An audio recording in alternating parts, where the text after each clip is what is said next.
An extra $10,000 could go a long way today, especially given how expensive it is right now just to live your life. A recent survey was conducted and found that most Americans have $1,000 or less in personal savings. A third have $5,000 or less saved, while 8.5% have between $501 and $1,000. Meanwhile, a whopping 11.4% said they have no savings at all. In today's video, I want to help fix that.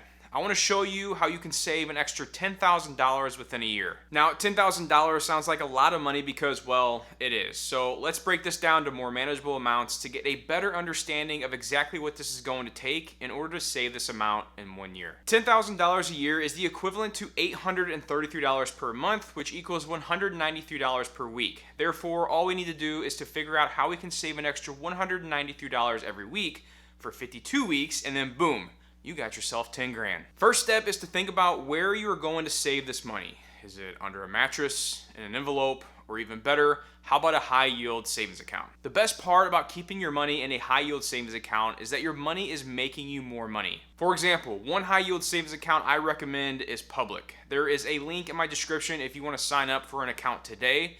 Currently with Public, you can earn 5.1% annually on your money. So when you deposit your $193 that first week of savings, that money will actually earn you an additional 19 cents. Now, that may not sound like a lot, but it adds up. Let's look at the same example. Once you have your $10,000 fully saved, once that $10,000 is in the account, this will earn you an extra $510 for the year, just from sitting inside your Public high yield savings account. Now, I'm a firm believer in paying yourself first. When it comes to saving your money, the first thing you should do when you get paid is put that money in your savings account. Then, once you put that money aside, you can use the rest of your income to pay for your monthly expenses. By doing this, you have to make it work off the money that is left over. This may seem tough at first, but once you do it for the first few weeks, you will start to get used to it. Now, this may sound hard to do, but if you went to your job tomorrow and the government said, hey, we need some more tax money, $193 per week to be exact, because, well, we just do. Then unfortunately you would end up finding a way to pay it by making adjustments to your monthly spending. Now, the second step here is by making adjustments to your monthly budget. If you are someone who is not keeping track of how much you have going out every single month,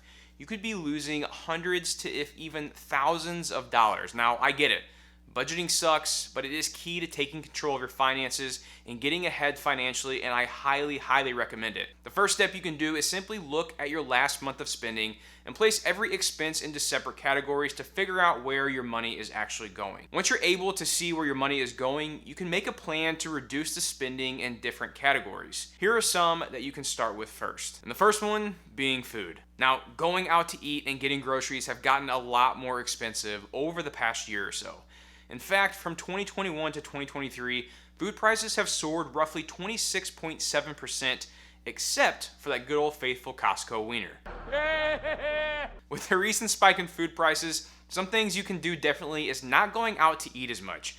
Make more lunches and dinners at home, because who wants to pay $15 for a salad? Yes, I said it. I went to New York not too long ago on a business trip and went out to get me a quick salad and ended up costing me $15 damn dollars. Now, something else that can help is by simply eating less. Not only will this help your budget line item for food, it will also help your waistline. One way that I do this personally is by fasting. Multiple times a week, I only eat in certain windows of time during the day. It ranges from 6 to 8 hour eating windows. I find when I do this, I tend to consume a lot less food as well as junk, which in return costs less. Now, don't even get me started on groceries. See, I have a family of 4, and I remember a cart stocked with groceries maybe would have costed you around $200 or so. Well, now it may be a few items in there, and you have already surpassed that $200. It's absolutely insane. Shopping at a cheaper grocery store can help save money. For example, instead of going to Whole Foods, try out Aldi. Trust me, if you're buying the right stuff, it all comes out the same way anyway. Now flush. Next up is monthly subscriptions. Now, according to CNR research, an average American spends $219 a month on subscription services. Experts believe the reason behind the craze is that people like convenience and selection. Best thing you can do is to write down every subscription you're paying for and try to get rid of maybe 1 or 2 of them.